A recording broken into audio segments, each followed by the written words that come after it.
আসসালামু আলাইকুম viewers, জলিস cooking ওয়ার্ল্ডে আপনাকে স্বাগত। আশা করি আপনারা সকলেই অনেক ভালো আছেন। আজ আপনাদের সাথে শেয়ার করব কিভাবে খুব সহজে আমলকির মোরব্বা বা ক্যান্ডি তৈরি করবেন।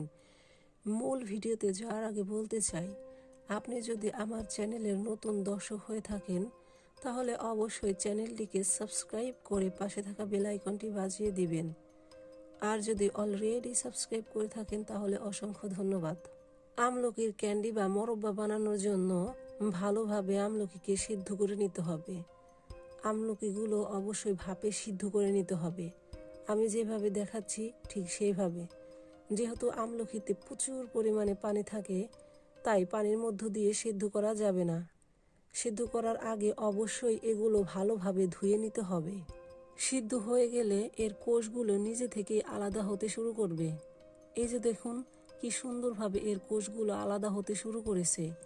আমলকিগুলো সিদ্ধ হয়ে গেলে একটা পাত্রে ঢেলে ঠান্ডা করে নিতে হবে। তারপর ভিডিওতে দেখানো পদ্ধতিতে এর বীজগুলো আলাদা করে নিতে হবে। একটু লক্ষ্য করলে দেখবেন এই পদ্ধতিতে বীজগুলো আলাদা করা খুবই সহজ। এভাবে আমি সবগুলোর বীজ খুব সহজে আলাদা করে নিলাম। এখন যা করব তা হলো একটি কড়াইতে পরিমাণ মতো চিনি দিয়ে দিব, আর চিনিটা গলানোর জন্য অল্প পরিমাণে পানি দিব। চিনিটা ভালোভাবে গলে গেলে আমলকিগুলো এর মধ্যে ঢেলে দেব। তারপর স্বাদ অনুযায়ী লবণ দিয়ে ভালোভাবে নেড়েচেড়ে নিব। এরপর সামান্য পরিমাণে হলুদ অ্যাড করে দেব, কারণ হলুদ আমাদের স্বাস্থ্যের জন্য খুবই উপকারী।